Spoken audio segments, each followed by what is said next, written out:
Alright, you want to learn Fusion, but it's intimidating. Stick with me through these 10 nodes, and you'll be able to pull off 90% of the effects and titles out there. And if you follow along, you'll have a slick animation to level up your videos. Let's go. Alright, let's grab a Fusion comp. And we'll right click open in Fusion, and we should have just the media out. Media out and media in are the first two nodes we're going to talk about. Media out is your doorway back to the edit page. Media in is your doorway into Fusion. So we'll click and hold the output of the media in node and hook it up to our media out. As you can see, we get our image. Real quick, let's talk about these viewers. So you can have two viewers and you can view two different nodes at once by selecting these little dots on the bottom of the nodes. So this is our media in and this is our media out. It's flowing from the media in to the media out, back to the edit page. If we disconnect those, we go back to the edit page, our image isn't there. That's because it's not connected to the media out. Let's talk about our next node. We're going to come up to our toolbar here. By default, you should have all the same nodes in your Fusion. We're going to grab this first one here, the background node. Now this is a very important node. You always want to start your Fusion comps off with a background node. Now you might think, well, I don't want a black or a red background on all of my animations, everything I do in Fusion, even if the gradients look cool and you can control all the colors and the points of the color. That's just not what I want. So what we're going to do is we're going to go back to solid color. We're going to change it to black and we're going to come down here to the alpha. The alpha is the transparency of your background. So if we drag the alpha all the way down, you can see we have this checkerboard pattern. That means it's see-through.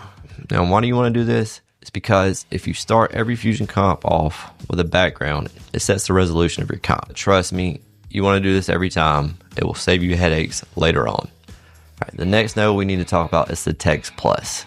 Let's bring our text plus up into the viewer. Let's actually bring it down to one viewer by hitting this little square here. And as you can see, we have nothing because we haven't typed our text yet. I'm going to put in subscribe because you know it's a good idea, but you can put in whatever you want to. Let's pick our font right here. I'm pretty partial to this CY Grotesque that I found. And you can see you can also change the color of your font. I'm going to leave mine on white. We can up the size a bit. You can control the tracking or how far apart the letters are. Yeah. Also have line spacing, so that would be like if you had a second line, you can control how far apart those two lines are. But for now, we're going to leave it like this. Now that we have our text set up, our size, our font picked out, we're going to select our text and hit shift space. And we're going to search for a transform. Transforms in Fusion are going to be how you do 99% of your animations. So let's bring our transform up in the viewer by selecting this little dot here and look in the inspector. We have all kinds of controls. We have the XY position, we have size controls, angle controls, and a whole bunch of other stuff. Today we're just going to focus on the XY position. Let's go to frame 40. And then you see this little diamond here? That's how we set keyframes.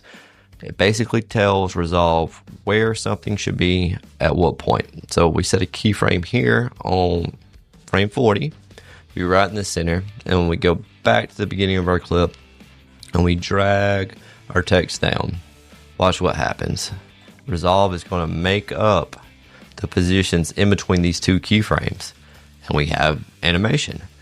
All right, but it doesn't look quite right. But our animation is very linear, so we're gonna have to fix that. So we'll come up here to the top right and hit this little spline, and that's gonna bring up our spline graph. Select our transform. We can hit this zoom to fit button. This will select all of your keyframes, and then we're gonna hit S. And what this does is it creates a more natural animation. Things don't just move at one speed to another point. They slowly speed up and slowly slow down. And that's what this does. Much more natural movement. All right, we can hit the spline tab up here and get rid of it again. Now, we have our transform and our text plus, and we can see it because we brought it up in the viewer, but it's not showing on the edit page. Why? Because it's not connected to our media out. So we're going to take the output of our transform and we're going to drag it over the output of our background. We should get the next node that we need to know about, the merge node. The merge node can do a lot of things, but what it does the most is its layers in Fusion. If you're from After Effects, the merge node is basically your layers. It takes whatever's in the foreground, the green input, and puts it over whatever in the yellow input, the background. Well, let's say we did have solid black background. Our black background is going into our merge in the background input, and our text is going into the foreground input. Let's say those inputs were switched, and we put our background into the foreground and our text into the background. We get a black screen because the text is underneath the black background and our background isn't transparent, so we don't see the text. Something very important in Fusion: inputs matter. Remember, yellow is a background input, green is a foreground input, and blue is a mask input. It's always going to be like that. Let's switch this back to how we want it. Background into the background, text into the foreground, change our background alpha back down to 0, and there we go. Let's add a stroke or an outline to our text. Now remember, I said you could do it here in the shading tab with element 2, change the color and everything, but I want to show you a way that'll teach you a little bit more about Fusion and will work with any transparent background. All right, so we'll uncheck enable and we'll come back down here, back up to our toolbar. Let's grab a background. We can leave everything as is. We're going to click our output from our text and we're going to run it into our background. Now we're going to take our background, we're going to hit shift space, and we're going to search for an erode dilate. We'll take the output from our erode dilate and drag it back over our text, and we should get a merge. And as you can see, we basically made our text black. Well, back to what I was saying earlier, this merge does a lot of things. It will tell Resolve how to treat the inputs. So we're going to come over here to the operator and we're actually going to switch it to under, and our text should go back white. Now to get that stroke, we're going to come into the erode dilate. And what this does, it contracts or expands whatever is run through it. So right now we have our text running through our background into our erode, into a merge, and then it's going back into our node tree to the media out. So what's happening is we're using one text plus node to drive two effects basically. Our text plus node is creating our white text, and then we're running it through this background to create this black version of our text, then getting merged under our original text, but we can't see it. So what we need to do is come in this erode dilate. What it does is it contracts or expands whatever's run through it. So if we up the amount, we start to see an outline on our text. And you can adjust this however you want it. I think something like that looks pretty good. All right, and like I said, this will work with anything with a transparent background. All right, let's make a text box for our title. So we need a background node. And let's go up here to our toolbar and look at our masks. All the masks work essentially the same way. The only difference is their shape. We have the rectangle and ellipse, which are pretty self-explanatory. And then we have the poly mask and the B-spline. The polygon mask and the B-spline allow you to create your own custom shape mask. Let me show you an example really fast. So if we bring this down, you see we have this cursor and we can just start adding points. And we can make pretty much any shape we want to. And to close the mask, we just click the first point we made. And this will be the shape of your mask. But we don't need that right now. Let's grab a rectangle mask and we're gonna run this into our background node. We'll bring this up in the viewer and you'll see we have a rectangle shaped background. Let's hook our rectangle background up into our node tree. All right, we'll click and hold the output and drag it over the background and we should end up with a merge node. Now if we view our media out, our square is behind our text. Why is it behind our text? Because we merged our background before our text plus merge. Where a node is in a node tree is very important. Let me see if I can demonstrate that. So let's play our animation and you'll see only our text moves because our transform is downstream of all these nodes here. But if we take our transform by clicking it and holding shift, and then keep holding shift and drag it down here, downstream of all of our other nodes, you'll see now everything before the transform is affected and moves. All nodes work that way. Let's move our transform back and we're back to normal. Let's adjust this rectangle mask so this looks a little bit better. Let's make it a little bit wider. I'm gonna bring that height down, adjust the center position so it's pretty spot on in the center. And then I like to adjust the corner radius and we'll get a nice rounded corner. And we'll end up with something like this. All right, let's try to make a glass effect. All right, to do that, let's come into the background and change the color. I'm gonna pick red. You can pick whatever color you like. I'm gonna come over to the alpha. Remember, the transparency is another word for alpha. I'm just gonna turn it down somewhere around halfway. But now we're gonna select the background, hit shift space, and we're gonna add our next node that you're gonna use a lot. We're gonna add a blur node. Select our blur, and let's crank it way up, something like 95, 91. But you see our blur isn't contained. It's just spreading out our background. So we're gonna use our rectangle again, and hook it up to the mask input of our blur. And that's going to control where that effect is shown. And that's going to control where our effect is shown. And we can come in here and we can up the soft edge a little bit and bring back our border a little bit. And let's see what we end up with. And we'll just play with this a little bit till we get something we like. I think that's pretty good. It kind of gives almost a glowing effect before we even added our glow. But feel free to dial that in however you like. The problem is that this looks disjointed. So what I'm gonna do is I'm gonna click our rectangle node, and then I'm gonna right click it and I'm gonna copy it. Then I'm come over here in empty space, I'm gonna right click, I'm gonna paste it. And now we're gonna use this rectangle kind of like what we did on the blur, which is the most common use for a mask. We're gonna use it to control where something appears or doesn't appear. We're going to take this rectangle and we're going to connect it to our text node merge and watch what happens. It doesn't appear anywhere out of the merge. It's like we need to adjust the position of our mask. Now that we have that settled, let's add some animation to our mask itself. Let's go to frame 30.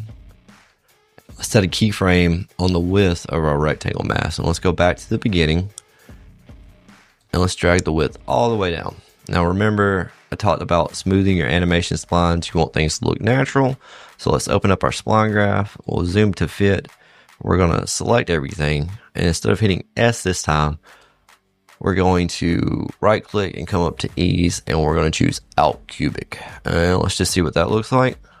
You've already learned a lot of nodes. You can do a lot of stuff in Fusion with just these basic nodes. But we have a few more we're going to cover. Next, let's grab this merge. We'll hit shift space and type in color corrector. Now, the color corrector can do a lot of things. It can change the color of stuff, and it can change the saturation, gain, lift, these kind of attributes of colors you already have. Now, we're going to use it to make a light sweep. So we're going to grab this gain and we're going to turn all the way up, and you can see how it affects our background. We don't want that to happen across the whole background. So we're going to control the effect with a rectangle mask. So let's take the mask, we'll turn it up at an angle.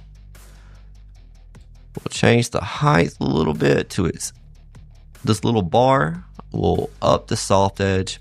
I didn't explain what soft edge was earlier, but it creates this fade on the edges around the border of any of your masks. Now, take your rectangle and connect it up to the mask input of the color corrector. And if we click over here so we can get a good look at it, you can see how the gain is increased only where our rectangle mask is. Now let's animate a rectangle mask or a light sweep. So let's go to about, let's say frame 42. Let's take the X position, we're going to drag it off screen, and we're going to set a keyframe. And then we'll go forward 40 to 50 frames, and we'll drag our rectangle mask across the screen. Again, smooth your animations. Zoom to fit, select everything, and this time we'll just hit S again and get rid of our spline graph. And let's play it through. Congratulations, you just made a light sweep. Let's make it look even better though. Let's select the merge. We're going to hit shift space, and we're going to add a glow node. And we're going to hit shift space again, and we're going to add a soft glow. The secret to exponential glow in DaVinci is using multiple glows. So what you want to do is you want to come into your first glow, and you want to cut it way down, the size and the gain. And then you want to come into the soft glow and do the same thing, but you want it slightly higher than your first glow. That's going to give you a nice, simple glow. Keep going. So 5, what do we have this one on? 1.5. So we can turn this down. Keep going until you get something you like. Adjust our rectangle mask if we're not liking how that's looking. But ultimately,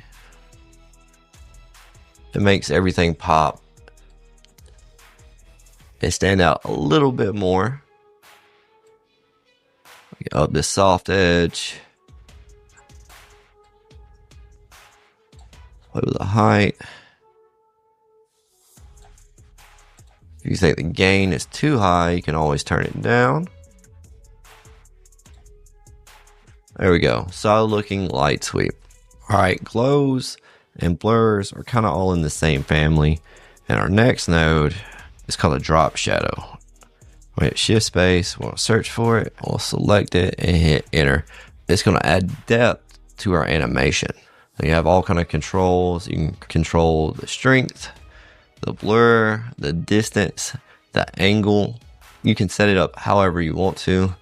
I usually like my shadows a little closer, and depending on how my lights are set up is how I set up my angle. I like the blur just down a little bit, and there we go. So we have our in animation, but we don't have an out animation. Now, using these same nodes, you can create your own out animation, but let me show you a trick that'll save you some time. We're going to select all of our glows, our rectangle mask, color correctors, all this, and move it over. Select our merge, shift space, and we're going to add a time stretcher node. Fun fact, this is also how you would speed ramp in Fusion. That's a topic for another video. All right, so up here we have source time. And that's where we're going to be keyframing. Let's go to the beginning of our clip and set a keyframe at 0. Our own animation ends at frame 40. So we're going to come to frame 40 and we're going to set another keyframe at a value of 40. All right. We don't have to worry about a rectangle animation because our time stretcher node is before it. It doesn't see these keyframes. So our light sweep will still happen. Now we want to come to where we want our out animation to start. It's 40 frames long. So we probably want to be 40 frames from the end of our comp. In this case, about frame 80. So we'll come to frame 80, select our time stretcher. We'll set a keyframe. We can leave it at 40, and then we'll fast forward to the end of our comp and set another keyframe on 0. Unless you're speed ramping, you don't want to smooth this. You want it to look just like this. You want it to be linear. All right, let's get rid of that and let's see what happens.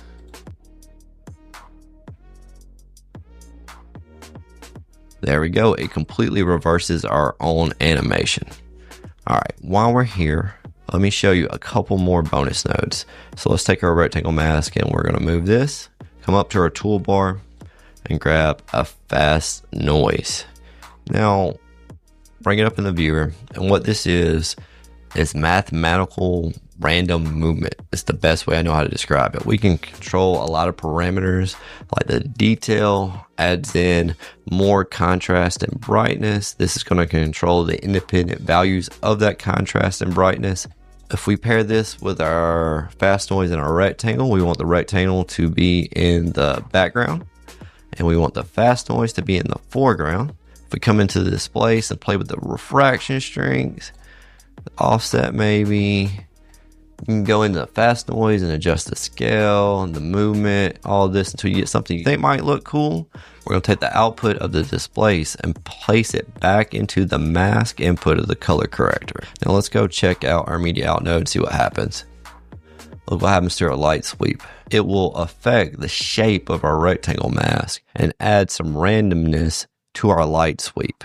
Now you can go and play with these settings a whole bunch, end up with a whole lot of different effects. This is just to give you a taste of what you can do with a fast noise and a displace. Let's go view it on the edit page real quick.